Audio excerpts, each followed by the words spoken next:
Je suis Prince Bénitrice, écrivain, penseur et visionnaire politique. Je viens à travers cette vidéo pour nous amener à réfléchir sur notre monde, la marche actuelle de notre monde.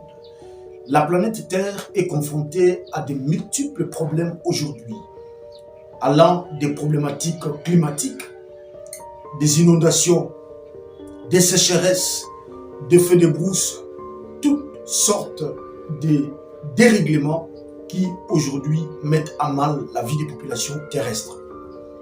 La planète Terre est confrontée à des problèmes géopolitiques. Des conflits majeurs caractérisent aujourd'hui l'histoire contemporaine.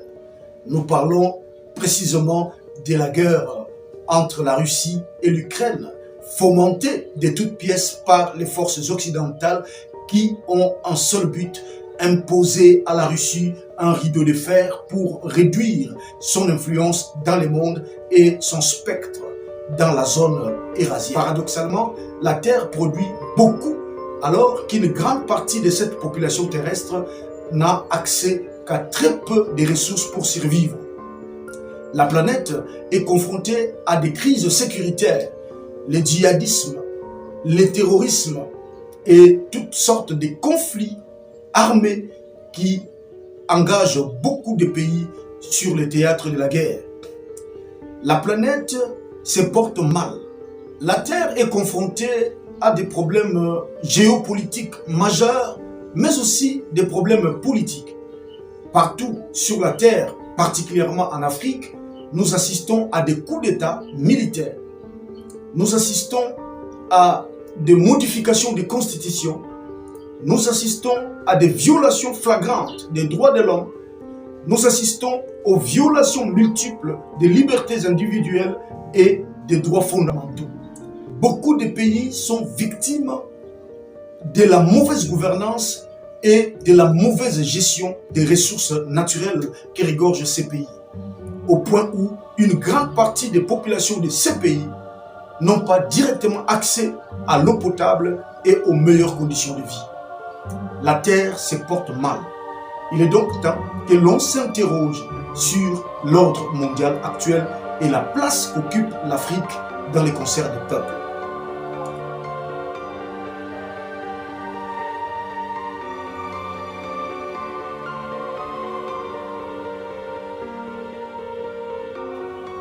Pour ma part, je reste convaincu que tous ces problèmes que nous avons aujourd'hui sur la planète Terre est dû au fait qu'une élite mondiale veut à tout prix s'accaparer du maximum de pouvoir au détriment du grand nombre.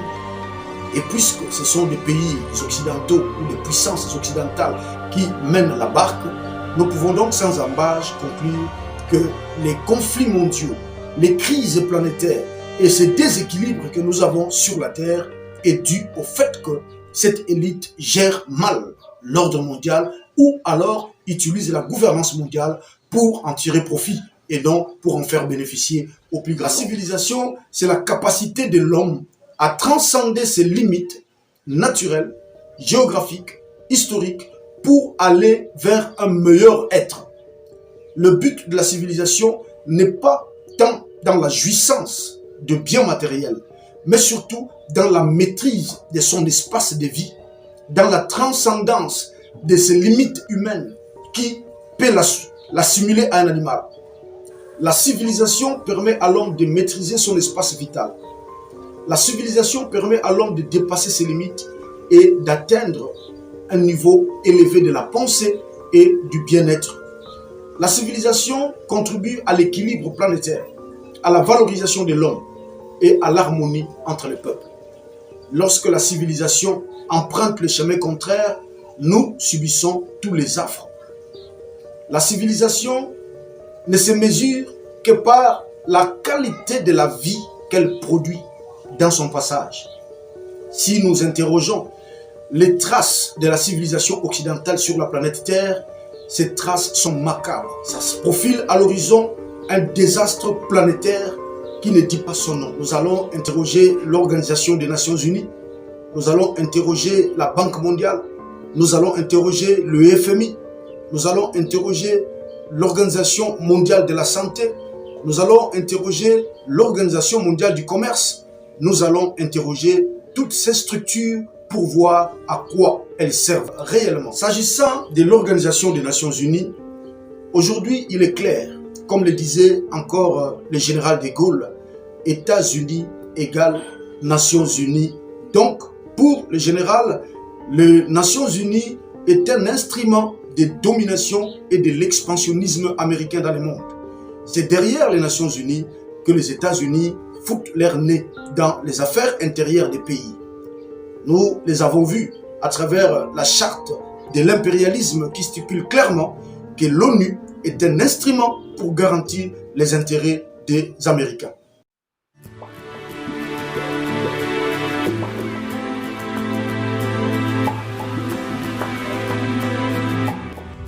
Vu sous cet angle, il est donc temps d'interroger la charte des Nations Unies. Cette charte permet-elle réellement de protéger l'humanité ou permet-elle justement de servir les intérêts des plus puissants au détriment des plus pauvres? Le constat est fait. Le monde est en train de subir un creuset entre les riches et les pauvres. Les pauvres deviennent de plus en plus pauvres, exploités, abusés et alors paupérisés par l'impact des riches qui deviennent de plus en plus riches, qui exploitent sauvagement la terre au détriment des normes écologiques. Donc, quelque part, la charte des Nations Unies ne sert pas le grand nombre, mais sert les intérêts particuliers d'une caste de puissants tapis dans l'ombre et qui tirent le ficelle dans les affaires intérieures des pays. Les Nations Unies doivent être révisitées. S'il faut revoir encore la pensée de Muammar Kadhafi lors de son passage sur la tribune des Nations Unies, en jetant la charte des Nations Unies à terre, avait demandé que cette charte soit révisitée, que cette instance soit réformée pour servir le grand nombre. Parce qu'il y avait 2 poids, 2 mesures dans le traitement des affaires des nations. Les Occidentaux étaient plus favorisés que les pays du tiers-monde. Lorsqu'il s'agit d'un pays occidental, il y a un traitement de faveur. Lorsqu'il s'agit d'un pays du tiers-monde, il y a un traitement de défaveur. Il faut regarder la crise actuelle en Ukraine. Les Occidentaux portent massivement leur soutien à l'Ukraine, alors que paradoxalement, ils n'apportent rien aux Africains qui luttent contre le terrorisme, qui luttent contre le djihadisme, qui, de plus, sont importés de l'Occident, nourris, financés pour déstabiliser les pays africains, pour faire main basse sur les richesses de ces pays et empêcher que ces pays puissent s'organiser et acquérir leur autonomie. Vu sous cet angle, les Nations Unies ne nous servent à rien. Les Nations Unies vendent l'illusion de la paix et font la promotion de la guerre. Il faut voir la mission des Nations Unies partout dans le monde. Nous citerons des pays comme la RDC. Plus de 2 décennies de la présence onusienne au Congo, nous n'avons abouti à aucune solution. Combien de pays faut-il citer où ces missions ont été déployées et où nous n'avons obtenu aucun résultat concret?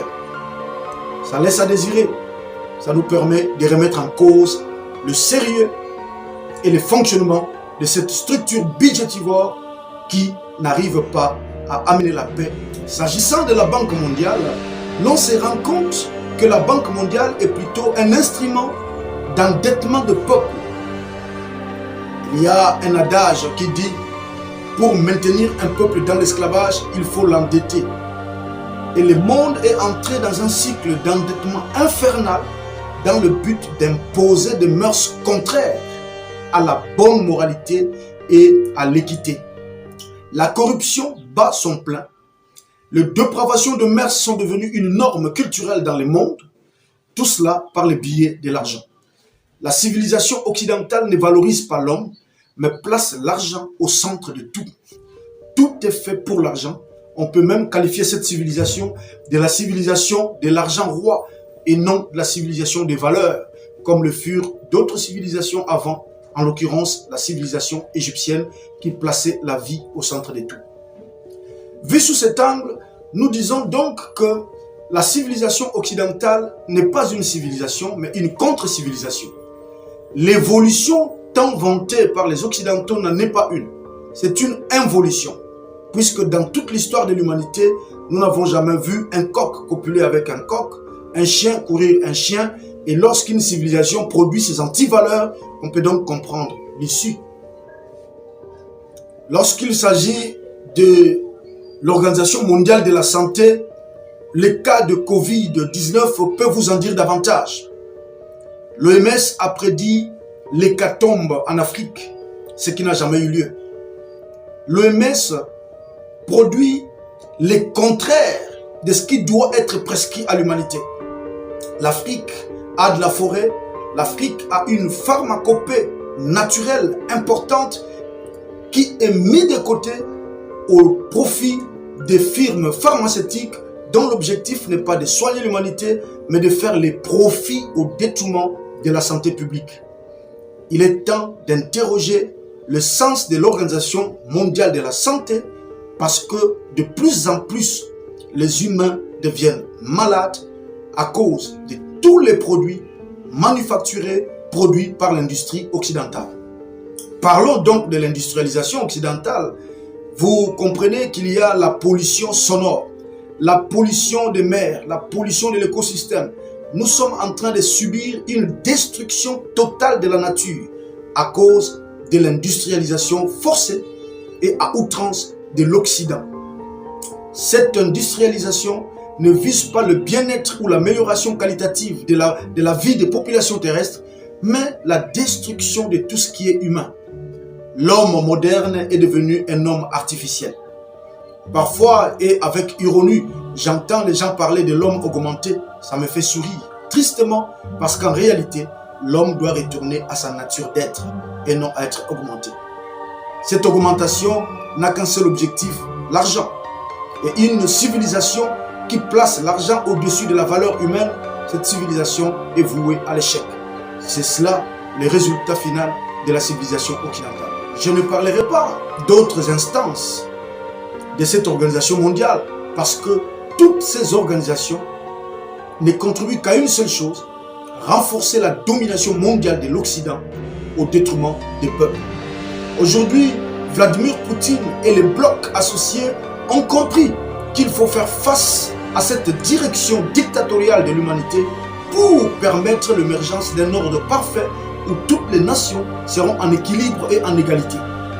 Le monde multipolaire est encore mieux parce que dans ce cas, tous les pays pourraient de manière indépendante et autonome impulser une ligne à leur développement. Mais dans tout ça, quelle est la place du continent africain?